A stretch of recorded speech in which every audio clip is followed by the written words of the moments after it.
Hello అండి, welcome back to Nithyasree channel. ఈరోజు మన రెసిపీ వచ్చేసి చికెన్ కర్రీ ఆల్మోస్ట్ అందరు బాగానే చేస్తారండి.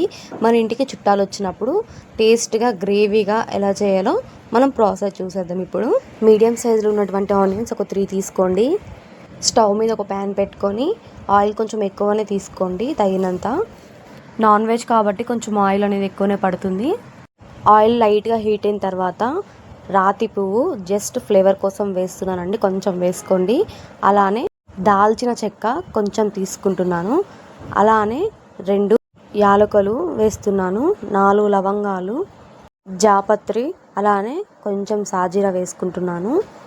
ఆయిల్లో లైట్గా వేగిన తర్వాత 2 పచ్చిమిర్చి చీలికలుగా కట్ చేసుకున్నానండి. అలానే గుప్పెడంత కరివేపాకు కూడా వేస్తున్నాను. లైట్గా వేగి చిటపట్లాడేటప్పుడు మనం సన్నగా తరిగినటువంటి ఆనియన్స్ వేసుకుందాం. ఎంత సన్నగా కట్ చేయగలరో అంత సన్నగా కట్ చేయండి. ఆనియన్స్ వేసుకున్న తర్వాత ఒకసారి కలుపుకొని ఒక 2 నిమిషాలు అలా వేగించిన తర్వాత సాల్ట్ 1/2 స్పూన్ వేసుకోండి. అలానే 1/4 టీ స్పూన్ పసుపు కూడా వేసుకోండి. మరొకసారి కలుపుకొని మూత పెట్టేసి ఆనియన్స్ మెత్తబడే వరకు బాగా వేగనివ్వాలి. మధ్యలో ఒకసారి కలుపుకుంటూ ఉండాలి, లేదంటే అడుగంటుకుంటుంది. మీరు నా వీడియోలు కొత్తగా చూస్తున్నట్లయితే నా వీడియోస్ నచ్చితే సబ్స్క్రైబ్ చేయండి, అలానే సపోర్ట్ కూడా చేయండి ఫ్రెండ్స్. ఆనియన్స్ ఇలా మెత్తబడిన తర్వాత ఒకసారి కలుపుకొని అల్లం వెల్లుల్లి పేస్ట్ 1/2 టీ స్పూన్ వేసుకుంటున్నాను. అల్లం పేస్ట్ పచ్చివాసన పోయేదాకా వేయించుకోవాలండి. నేను అల్లం పేస్ట్ కొంచెం ఎక్కువగానే వేసుకుంటానండి, మీకు తగినంత మీరు వేసుకోండి. మీడియం సైజులో ఉన్నటువంటి ఒక టొమాటోని సన్నగా కట్ చేసుకొని ఇప్పుడు ఈ ఆనియన్స్లో వేసుకుందాం. టొమాటో అనేది పూర్తిగా ఆప్షనల్ అండి, మీకు ఇష్టం లేకపోతే స్కిప్ చేసేయవచ్చు. టొమాటో ముక్కల్ని కొంచెం మగ్గిందాకా వేయించుకోవాలి. మనం ముందుగా మ్యాగ్నేట్ చేసి పెట్టుకున్నటువంటి చికెన్ని ఆనియన్స్ ముక్కల్లో వేద్దాం. ఈ చికెన్లో నేను 1 టీ స్పూన్ కారం, 1/2 teaspoon salt, 1/4 teaspoon పసుపు వేసుకున్నాను. చికెన్ క్వాంటిటీ వచ్చేసి 1/2 kg. వేయించినటువంటి ఆనియన్స్ ముక్కల్లో ఈ 1/2 kg చికెన్ని వేసేద్దాం. ఒకసారి ఆనియన్స్ ముక్కలు కలిసేటట్టుగా బాగా కలుపుకోవాలండి. ఈ విధంగా కానీ చికెన్ చేస్తే చాలా అంటే చాలా టేస్ట్గా కూడా ఉంటుంది, ముక్క కూడా చాలా బాగా ఉడుకుతుంది. మూత పెట్టేసి ఒక 10 నిమిషాలు సిమ్లో పెట్టి బాగా చికెన్ని ఉడకనివ్వాలి.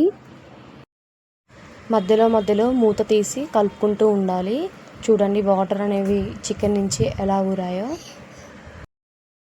మనకి చికెన్ ముక్క ఉడికిందో లేదో ఎలా తెలుస్తుందంటే మనకి చికెన్ నుంచి ఆయిల్ అనేది పైకి తేలుతుందండి, అప్పుడు చికెన్ ఉడికినట్టు. ఇప్పుడు మూత పెట్టేసి మరో 5 నిమిషాల తర్వాత చూడండి ఆయిల్ కొంచెం ఎలా పైకి తేలుతుందో. ఒకసారి కలుపుకొని ఉప్పు సరిపోయిందో లేదో చూసుకోండి. అలానే 1 టేబుల్ స్పూన్ కారం వేస్తున్నాను. లైట్గా ధనియాలు వేయించి అలానే తెల్లగడ్డలు మిక్సీకి వేసి పౌడర్ చేసి 1 టేబుల్ స్పూన్ వేస్తున్నానండి. ఇది వేయడం వల్ల టేస్ట్ అనేది చాలా బాగా అనిపిస్తుంది. మంది లాస్ట్లో వేస్తారండి పొడి, కానీ ఇప్పుడు వేస్తే టేస్ట్ అనేది చాలా మంచిగా అనిపిస్తుంది. నాకు కొంచెం సాల్ట్ తగ్గినట్టు అనిపించింది, అందుకే నేను సాల్ట్ వేసుకుంటున్నాను. ఒకసారి మొత్తం కలిసేటట్టుగా మంచిగా కలుపుకోవాలి. చూస్తుంటేనే తినాలనిపిస్తుంది కదా, కానీ ఇంకా కర్రీ అయిపోలేదు. ఫ్లేమ్ సిమ్లో పెట్టుకొని మూత పెట్టేసి ఒక 1 మినిట్ ఆగండి.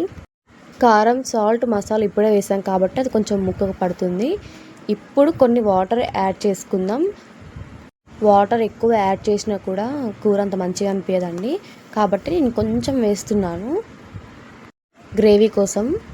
మరొకసారి కలుపుకొని ఫ్లేమ్ సిమ్లో పెట్టుకొని ఒక్క 2-3 మినిట్స్ మూత పెట్టేసి ఉడికించిన తర్వాత గరం మసాలా 1/2 టీ స్పూన్ వేసుకుంటున్నాను. మీ దగ్గర గరం మసాలా లేకపోతే గరం మసాలాకు బదులుగా చికెన్ మసాలా యాడ్ చేసుకోవచ్చు. ఇంత కష్టపడి మీకోసం వీడియో చేసినందుకు ఒక లైక్ చేయండి ఫ్రెండ్స్. మరొకసారి కలుపుకోవాలి. సిమ్లో పెట్టేసి ఒక 1 మినిట్ తర్వాత ఆయిల్ మొత్తం మంచిగా పైకి తేలుతుందండి. అప్పుడు మనం కట్ చేసి పెట్టుకున్నటువంటి కొత్తిమీర వేసుకుంటే మనకు కావాల్సినటువంటి చికెన్ కర్రీ గ్రేవీతో రెడీ అయిపోయినట్లే. టేస్ట్ మాత్రం చాలా అంటే చాలా బాగుంటుంది. ఒకసారి ఇలా ట్రై చేయండి. చికెన్ని ఉప్పు, కారం, పసుపు ఇవన్నీ వేసి కలిపిన తర్వాత హాఫ్ అన్ అవర్ అయినా ఫ్రిడ్జ్లో పెట్టేసేయాలండి. అలా అయితేనే టేస్ట్ కూడా చాలా అంటే చాలా బాగుంటుంది. అలానే సబ్స్క్రైబ్ చేసుకోండి. Okay friends, bye. మనం నెక్స్ట్ వీడియోలో కలుసుకుందాం.